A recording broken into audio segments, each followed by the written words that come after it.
Stock market stock market stock market, यहाँ से पैसे तो सभी को कमाने पर ना सीखना किसी को नहीं, क्योंकि खुद क्यों मेहनत करनी जब फ्री की टिप्स मिल रही हैं। पर पॉइंट है कि जब इन टिप्स से आपको प्रॉफिट होता है तब तो आप बोलते हो वाह वाह, और लॉस होता है तो बोलते हो कि शेयर बाजार तो एक सट्टा बाजार है। अब जिस जगह से पैसे बनाना चाहते हो उसकी बेइज्जती कैसे कर सकते हो। इसलिए अगर सीरियस हो, स्टॉक मार्केट में सीरियसली काम करना है तो लर्निंग प्रोसेस पर भी आपको फोकस करना पड़ेगा। और जैसे कि हमने अपनी प्रीवियस वीडियो में, मतलब कि कल की वीडियो में या फिर जो सबसे पहली वीडियो थी उसमें मैंने बताया था कि हम एक लर्निंग जर्नी को स्टार्ट करेंगे। उस लर्निंग जर्नी का हमने स्टेप 1 कंप्लीट कर लिया था और कल हमने स्टेप 2 जो कि मतलब कि निफ्टी 50 स्टेप 1 था, निफ्टी बैंक या बैंक निफ्टी स्टेप 2 था। तो उसी जर्नी को, उसी लर्निंग जर्नी को कंटिन्यू रखेंगे और आज हम स्टेप 2 में, मतलब कि स्टेप 2 जिसमें निफ्टी बैंक या बैंक निफ्टी था, उसके डे 52 पर बैंक निफ्टी के नेक्स्ट स्टॉक एयू बैंक पर फोकस करेंगे। पर उस पर फोकस करने से पहले एक बार देखते हैं कि आज बैंक निफ्टी ने कैसे परफॉर्म किया। तो यहां पर मैंने क्या किया, यहां पर मैंने ट्रेडिंग व्यू की वेबसाइट ऑलरेडी खोल के रखी हुई है। तो यहां पर अभी आप सिर्फ लाइन ग्राफ से देख सकते हो कि जो निफ्टी 50 है वो हमारे पास 24,400 से थोड़ा नीचे क्लोज हुआ और 24,400 हमारे पास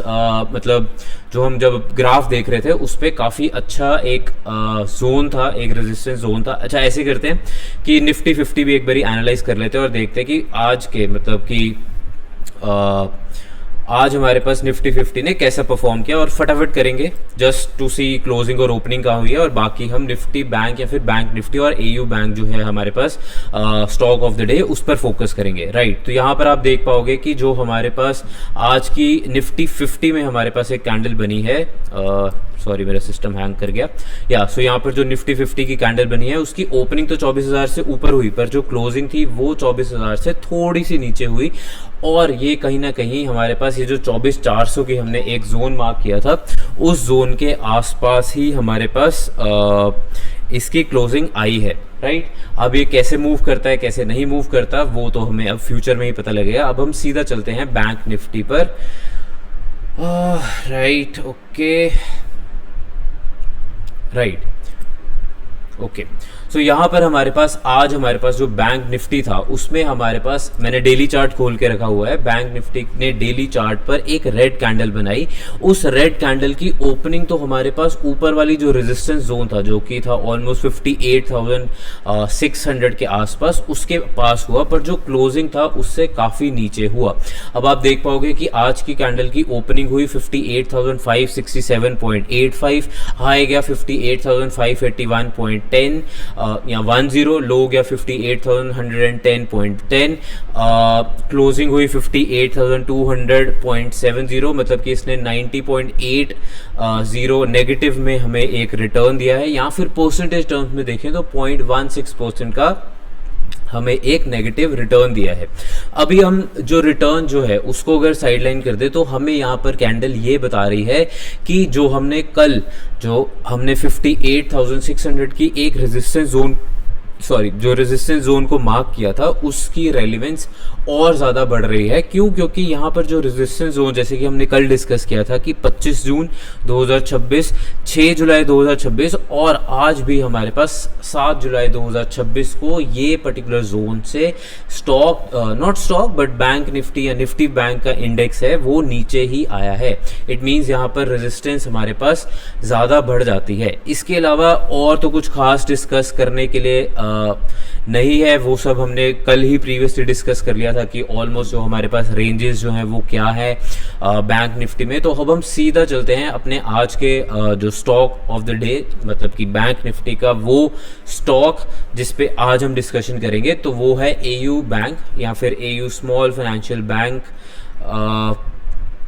या so it is AU small, not financial bank but AU small finance bank limited. इस पर हम जाएंगे। अब सबसे पहले तो हम इसका वीकली चार्ट खोलेंगे और चार्ट को ना बहुत ही सिंपल रखेंगे, जैसे हम प्रीवियसली अपनी सारी की सारी वीडियोस में रखते आ रहे हैं, जहां पर हम सिंपल प्राइस एक्शन पर फोकस करते हैं, ना कि किसी इंडिकेटर को ऐड करते, क्योंकि इंडिकेटर हर किसी का अपना फेवरेट होता है और फेवरेट ना भी हो, हर किसी का अपना एनालिसिस करने का अलग तरीका होता है इंडिकेटर को लेके, इसलिए हम प्योर टेक्निकल एनालिसिस या फिर प्योर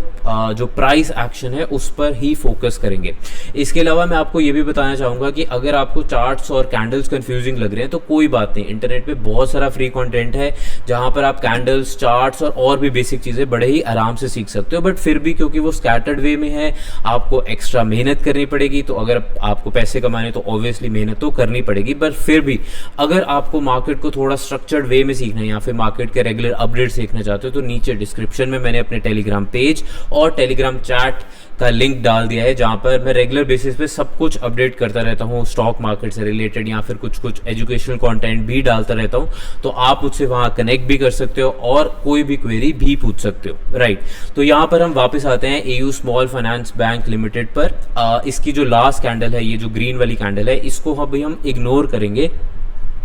क्योंकि अभी वीक का सिर्फ सेकेंड डे है और हम इस कैंडल के बेसिस पर सॉरी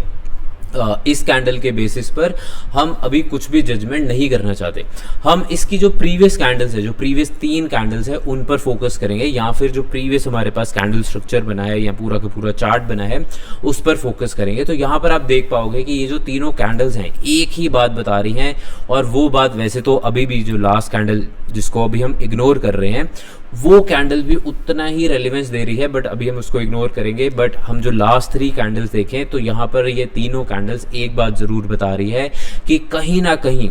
कहीं यहाँ पर जो 1070 का जो मार्क है हमारे पास, ये एक स्ट्रॉन्ग रेजिस्टेंस जोन है। सॉरी, यहाँ पर 106 के आसपास, 69 के आसपास हो गया, बट आप मान सकते हो कि 1070 के आसपास का जो जोन है, चाहे उसको आप 1065 टू 1075 का जोन ले लो, वो एक हमारे पास रेजिस्टेंस जोन जो है उसका काम कर रहा है। राइट इसके अलावा आपको एक बात और देखनी पड़ेगी कि ये जो सिर्फ 3 कैंडल्स हैं यही सिर्फ एक रेजिस्टेंस नहीं दिखा रही, एक रेजिस्टेंस हमें बहुत ही स्ट्रॉन्ग लेवल पर 20 अप्रैल 2026 वाला जो हफ्ता था वहां पर भी पता लगा था। क्यों? क्योंकि वहां पर हमारे पास एक बहुत ही मैसिव स्ट्रॉन्ग ग्रीन कैंडल बनी थी जो कि 7.58% की थी, और अगर हम ये 7.58% को छोड़ भी दें तो आप देखोगे कि 6 अप्रैल 2026 वाली वीक की कैंडल, 13 अप्रैल 2026 वाले वीक की कैंडल और हमारे पास 20 अप्रैल 2026 वाले वीक की कैंडल एक पॉजिटिव ट्रेंड लेके आए थे इस पर्टिकुलर स्टॉक में, और मैसिव पॉजिटिव ट्रेंड था। आप देख पाओगे कि ऑलमोस्ट 881 से या 880 से लेकर 1066 तक गया, ऑलमोस्ट 200 पॉइंट का रिटर्न। या फिर अगर हम परसेंटेज टर्म में देखें तो यहाँ पर 13, यहाँ पर इसको हम कुछ कंसिडर नहीं करेंगे क्योंकि 0.9 ही है, पर अगर हम ये लास्ट कैंडल 13 + 7 ऑलमोस्ट 3 हफ्ते में इस स्टॉक ने हमें 20% का रिटर्न दिया है, which is a very good return. पर वो सारा का सारा रिटर्न जो है उसमें एक शॉर्टफॉल आया, उसमें एक डाउनफॉल आया इस पर्टिकुलर रेजिस्टेंस 1070 वाले जो रेजिस्टेंस जोन से, और वहां से स्टॉक हमारे पास वापस से 1066 से ऑलमोस्ट 100 पॉइंट नीचे गिर गया। वहां से फिर 8 जून 2026 वाले वीक में 4.75% का एक पॉजिटिव रिटर्न दिया, बट वहां से हमारे पास वीक कैंडल्स की फॉर्मेशन शुरू हो गई है, और इन सारी वीक कैंडल्स की जो अपर फॉर्मेशन है या फिर अपर फ्लिक जो हम हर रोज डिस्कस करते हैं वो हमारे पास इस पर्टिकुलर जोन से वापस आ रही हैं। इसके अलावा आपको एक बात और देखनी पड़ेगी, ठीक है ये रेजिस्टेंस एक स्ट्रॉन्ग रेजिस्टेंस है, बट एक ज़्यादा बेटर एक रेजिस्टेंस जोन जो है वो हमारे पास कहीं ना कहीं 1020 1030 के आसपास है। वो क्यों है? आप देखोगे कि अगर ये जो हमने दूसरी लाइन में, इसका कलर चेंज कर देता हूँ, ये जो रेड लाइन हमने मार्क की है, ये जो रेड लाइन है इस पर हमारे पास स्टॉक में पहले जनवरी और फरवरी के आसपास के जो मंथ था वहाँ पर रेजिस्टेंस आई थी, राइट। उस रेजिस्टेंस से नीचे गया, फिर इसने इस रेजिस्टेंस को तोड़ा, पर ये इस रेजिस्टेंस जोन को नहीं सस्टेन कर पाया और वहां से नीचे फिसला। अब वापस से ये 1030 और 1070 की रेंज में ये 4 कैंडल्स बन रही हैं वीकली बेसिस पर। लास्ट कैंडल को अगर हम इग्नोर करें तो 3 कैंडल्स जो हैं वो इसी जोन के अंदर बन रही हैं। अब ये देखना होगा कि मूविंग फॉरवर्ड क्या ये रेजिस्टेंस को तोड़ के ऊपर जाता है या फिर रेजिस्टेंस को रिस्पेक्ट करके वापस नीचे आता है, वो तो हमें फ्यूचर में पता लगेगा। और एक और बात फ्यूचर की ज़रूर हो रही है, तो यहाँ पर कोई भी फ्यूचर रिकमेंडेशन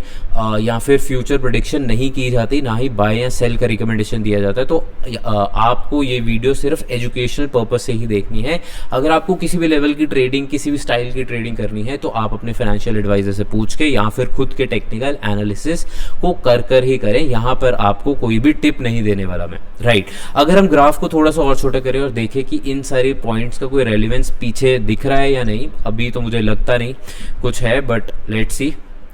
राइट। तो यहाँ पर ऑल राइट, सो यहाँ पर ये हमारे पास इस स्टॉक का फ्रेश हाई भी है, मतलब कि फ्रेश हाई वाले जोन में एयू फाइनेंशियल बैंक गया है और कहीं ना कहीं शायद अब यहाँ पर हो सकता है मूविंग फॉरवर्ड इन फ्यूचर ये हमारे पास एक स्ट्रॉन्ग रेजिस्टेंस या फिर एक स्ट्रॉन्ग सपोर्ट जोन का काम करे, क्योंकि वीकली बेसिस पे तो हमें कुछ खास रेलिवेंस प्रीवियसली नहीं दिख रही। बट अगर हम सिर्फ ऑलमोस्ट लास्ट 6 to 7 मंथ्स की बात करें तो ये जोन एक अभी के लिए रेजिस्टेंस जोन का काम कर रहा है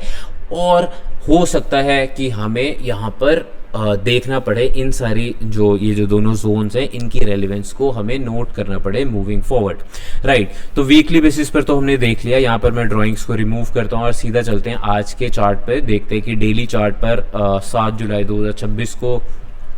इस पर्टिकुलर स्टॉक ने कैसी कैंडल बनाई है। तो कैंडल तो बहुत ही ज़्यादा वीक एक ग्रीन कैंडल बनी है। वीक है, ग्रीन कैंडल हो या रेड कैंडल हो, कोई खास मतलब नहीं बैठता। इसकी ओपनिंग हुई 1065 पे, हाई गया 1074.90, लो गया 1062.10,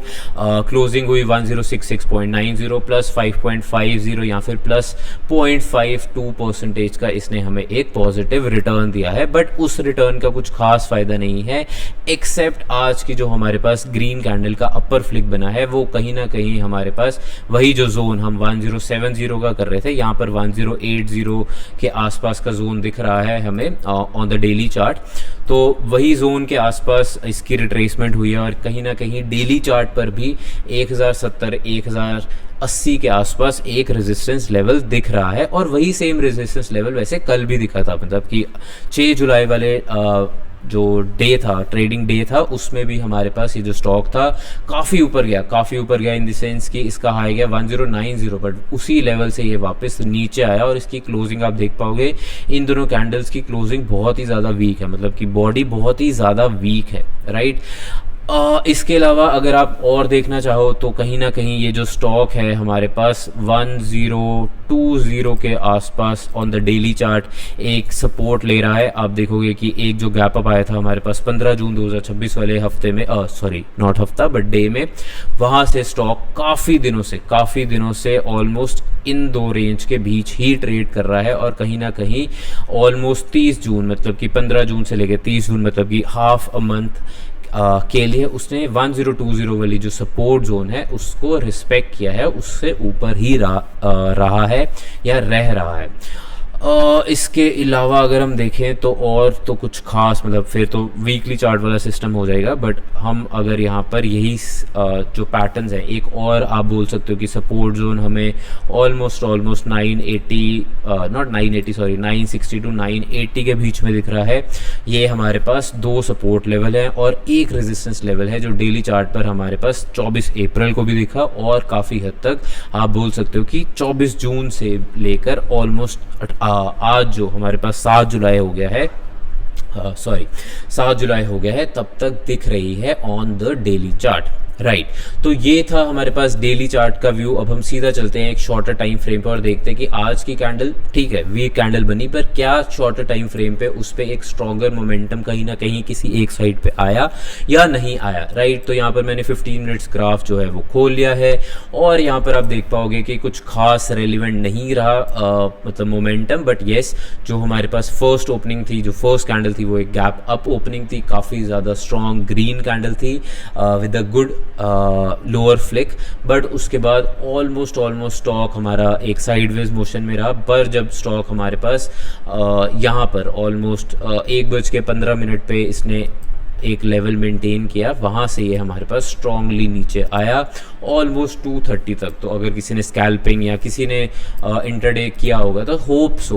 सो, आई एम नॉट श्योर, हो सकता है उसने इसी क्या कहते हैं पॉइंट का वेट किया होगा। पर यहाँ पर आप देख पाओगे कि इस पर्टिकुलर चार्ट ने, अगर मैं ड्राइंग को रिमूव करूँ, कि यहाँ पर इंटरडे ट्रेडर्स को एक बहुत ही स्ट्रॉन्ग फॉल सिग्नल दिया। तो जो भी फंसे होंगे हो सकता है उनका एक स्टॉप लॉस जो है वो हिट हो गया हो। राइट, वो स्टॉप लॉस कैसे, अगर हम पहली कैंडल देखें, राइट, 915 वाली कैंडल, इसकी लोअर फ्लिक बहुत ही शानदार थी, राइट। उसके बाद हमारे पास स्टॉक जो था,